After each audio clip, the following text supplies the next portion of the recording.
my name is Tuanni Price. I'm originally from Los Angeles and I am currently based in Cape Town, South Africa. I am the owner of Zuri Wine Tasting and the host of an amazing wine tour called Sips with Soul.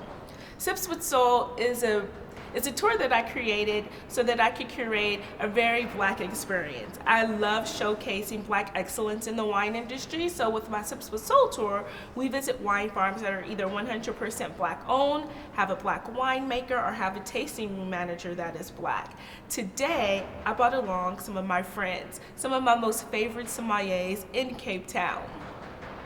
I brought Victor Okolo, who's a sommelier at Salsify. He's also one of Eat Out Awards Sommelier of the Year.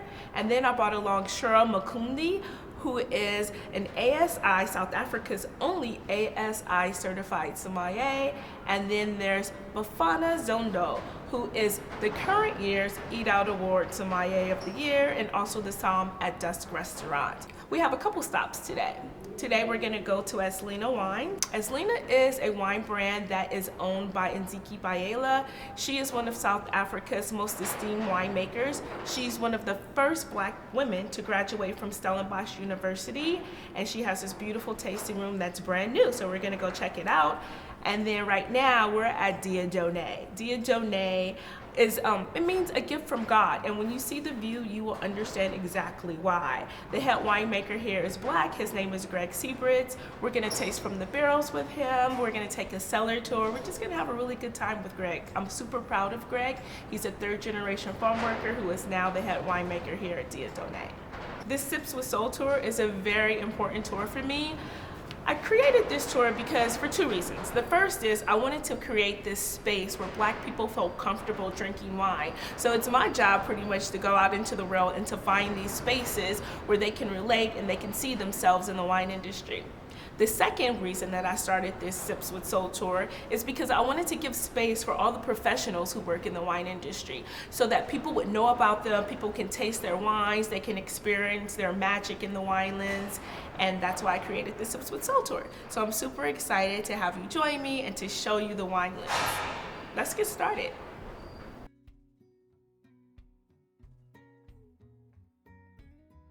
Hello, how are you? I'm good, and how are you?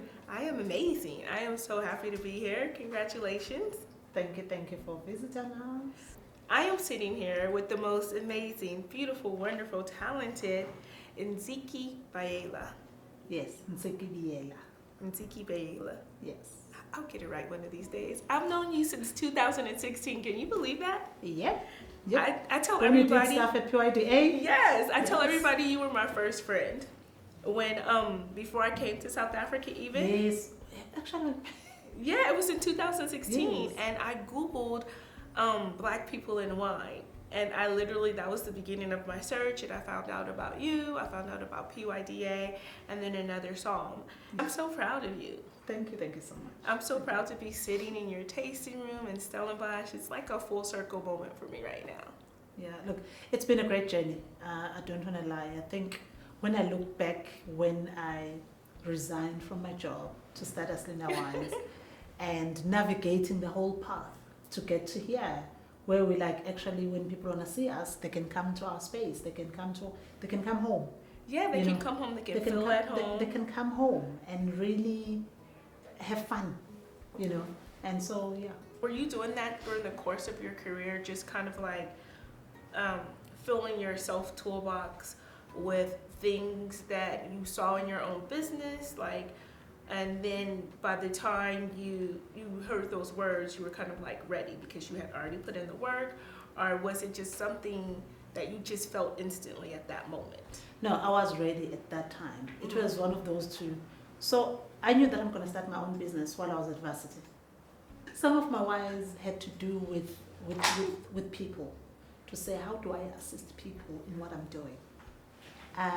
It had to do with my village, even though some of the things I haven't done, but I can see some of the things that I'm being influential in because of what I'm doing. So it was all those things to say, how many of us are in this space? Yes, people are now excited they can do winemakers, but what's the next? Yes. So it was that. So getting to actually start my own business, it was a bit of progression, it's growth. That now you've learned everything. So Now what? What's the next step? It's like, okay, fine, but I'm ready. I've built this network. I've gained this knowledge. Mm-hmm. So now I can apply and implement in the next level. Wow. So, yeah. I feel like we're soulmates. We have so many of the same whys. We have like, I don't know what it is. We just have this connection, and maybe it's because of your, your visits to the United States, but I didn't even know you when you were coming to the United States. I didn't meet you until I stepped down in South Africa. But now here we are in your tasting room. You started your business, and then you had your wine brand for a while. It's very popular in the United States. Yeah. Is there a reason that it's not? I mean, I'm just now starting to see it in restaurants and places in South Africa. When we started, I didn't have the structure of people or manpower to actually approach restaurants, approach wine shops.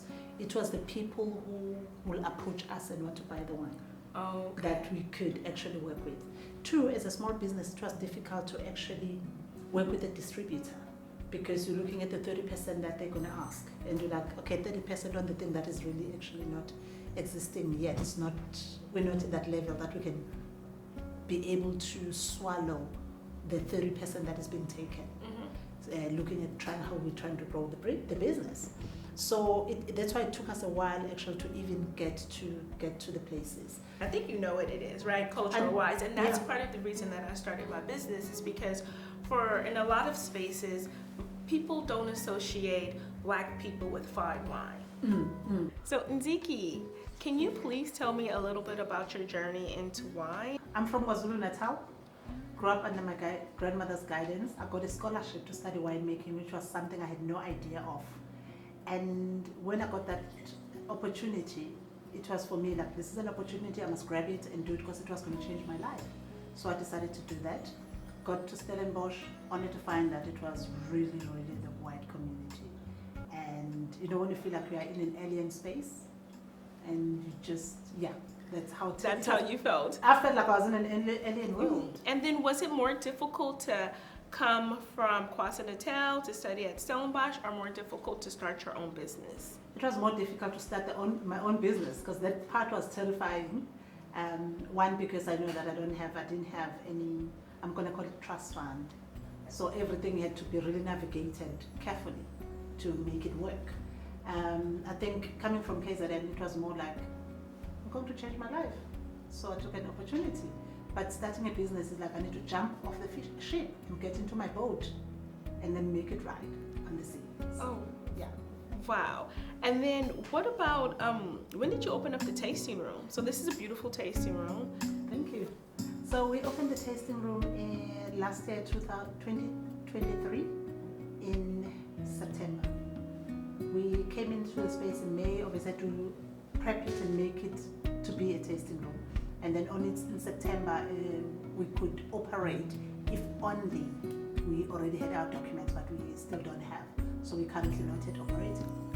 Oh wow. Yeah. Oh gosh. So it's one of those where you like, I'm not operating, but I still need to pay the rent. I still need to pay this. It's like a double whammy, right? It's a double whammy. Yes. But it's one of those. There are certain songs that you sing along in the process, and you're like, you know what? Let's keep going. Let's just get through the song. Yeah.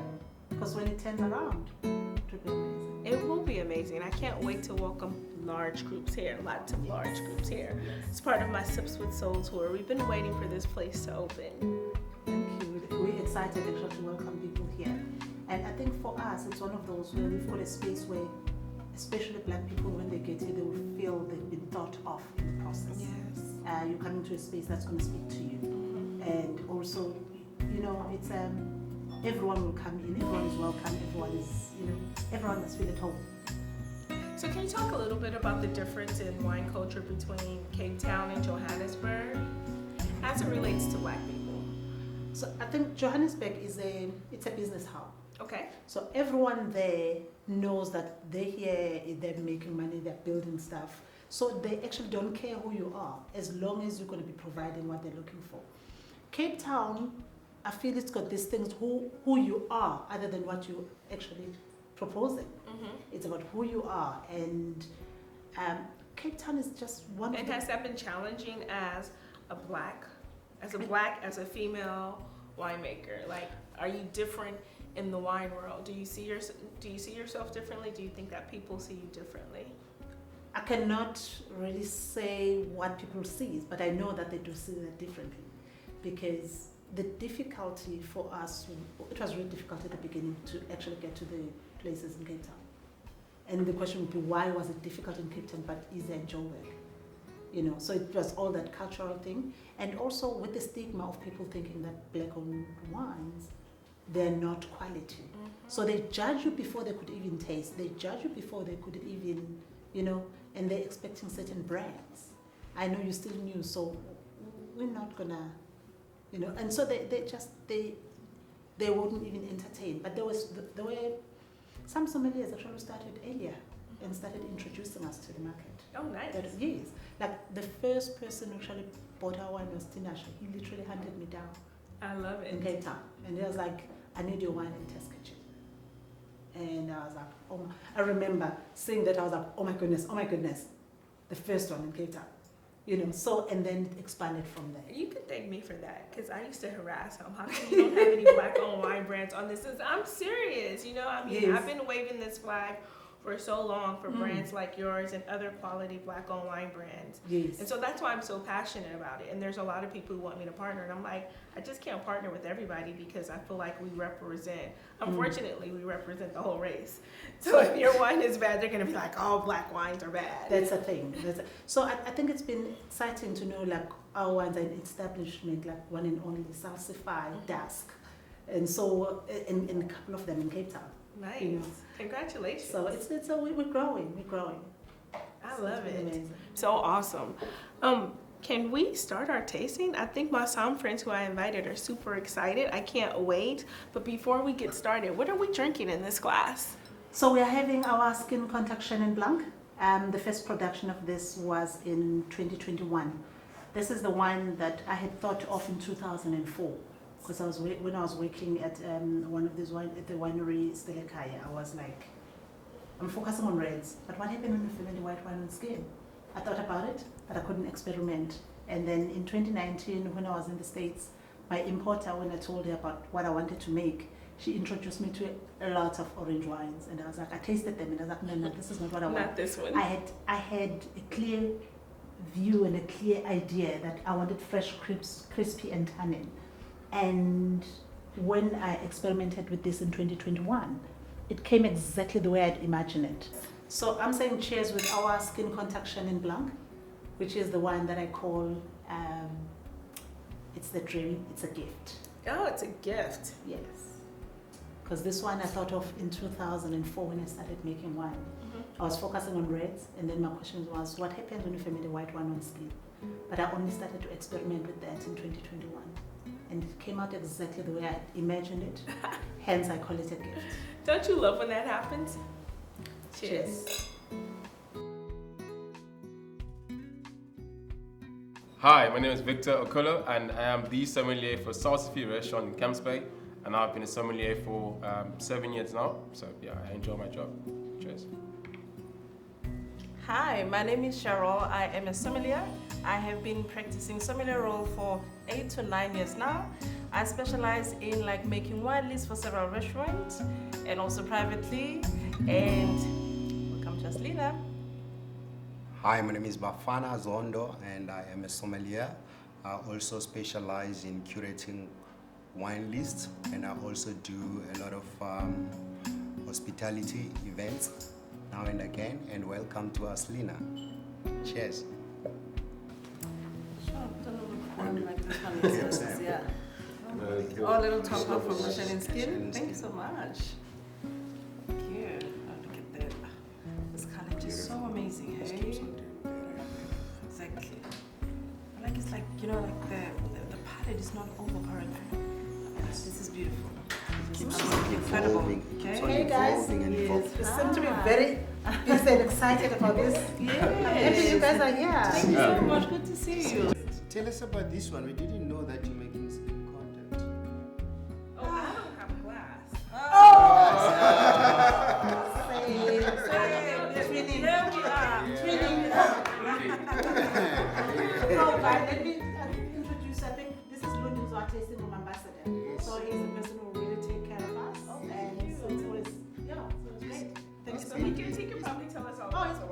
She's been taking care of us. Yeah. Yes, Oh, that's She's fantastic. been Yeah. fresh the whole day. Yeah. And no wonder you guys got more in your We're portfolio. very busy.